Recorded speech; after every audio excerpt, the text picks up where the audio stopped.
पाहूया पुढची बातमी आहे तोडफोडी संदर्भात। कामावरून काढल्याच्या रागातून 2 तरुणांकडून कार्यालयाची तोडफोड करण्यात आलेली आहे। पुण्यातल्या हडपसर भागात ही सगळी घटना घडलेली आहे।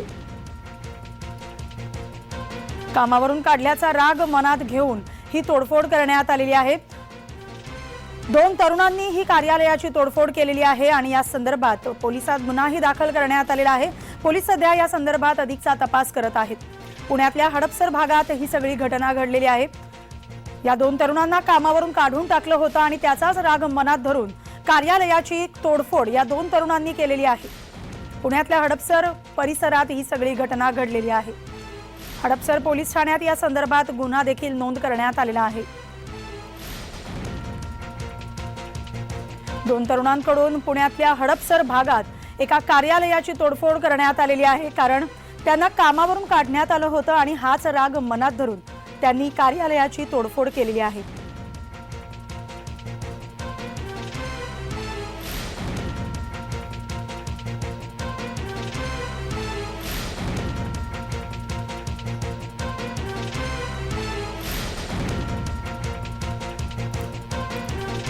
आमचे प्रतिनिधी रोहन कदम आपल्यासोबत दूरध्वनीवरून जोडले गेले आहेत।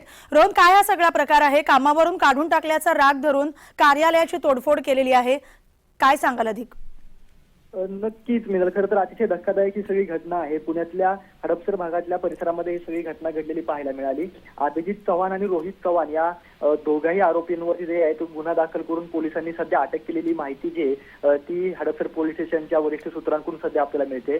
खरं तर कामावरून काढल्याच्या रागातून या दोघांनी जो आहे तो हा प्रकार केलेला पाहायला मिळतो आणि त्यांच्यामध्ये हातामध्ये अतिशय धारदार शस्त्र असल्याचं देखील समजतंय। सीसीटीव्ही फुटेज जे आहे ते पोलीस सध्या शोधतायत आणि या सीसीटीव्हीच्या माध्यमातून हा गुन्हा किती तीव्र स्वरूपाचा आहे याची माहिती होणार आहे। त्यामुळे पोलीस सध्या पुढचा तपास करतायत, परंतु एकंदर कामावरून काढल्यामुळे ऑफिसमध्ये शिरून अशा प्रकारे धिंगाणा घालून नेमकं यांना काय साध्य करायचं होतं हा महत्त्वाचा प्रश्न आहे।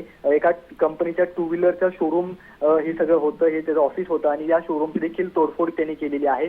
यामध्ये काही गाड्यांचं नुकसान देखील झाल्याची शक्यता पोलिसांकडून वर्तवली जाते। नेमकं हे सगळं नुकसान आता कुठपर्यंत झालेलं आहे आणि पोलीस पुढील तपास कशा रीतीने करतायत हे पाहणं आगामी काळामध्ये महत्त्वाचं ठरणार आहे। मिनत अगदी रोहन, पुण्यात गेल्या अनेक दिवसांपासून अनेक काळापासून गुन्हेगारीचं प्रमाण वाढलेलं आहे।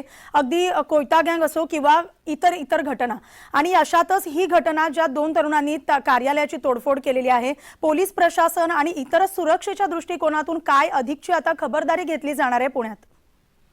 नक्कीच मिळेल। खरं तर आपण मागील काही दिवसांपासून पाहतोय की सातत्याने कोयता गँगचा जो आहे तो हायदोस या सगळ्या संपूर्ण शहरामध्ये घडलेला पाहायला मिळत होता, परंतु काही दिवसांपासून कोयता गँगच नाही तर गावठी पिस्तूल जे असतील, रिव्हॉल्वर जे असतील त्या मोठ्या प्रमाणामध्ये शहरामध्ये येत होते आणि यामुळे जी आहे ती पुण्याची गुन्हेगारी मागील काही दिवसांपासून वाढलेली सातत्याने पाहायला मिळते। या विरोधात वेळोवेळी देखील अधिवेशनामध्ये देखील स्थानिक आमदारांनी जे ते प्रश्न लावून धरलेले पाहायला मिळत होते, परंतु काही केलं तरी पुण्याची जी गुन्हेगारी आहे ती सध्या क्षमतानाच पाहायला मिळत नाहीये। त्यामुळे आगामी काळामध्ये पुण्याचे पोलीस आयुक्त असतील किंवा सगळं पुण्याचं पोलीस यंत्रणा असेल ही काय नेमकी पावले उचलते आणि ही गुन्हेगारी काय शमवण्यासाठी कसे प्रयत्न करते हे पाहणं देखील महत्त्वाचं असणार आहे। अगदी रोहन, धन्यवाद तुम्ही दिलेल्या या माहितीसाठी।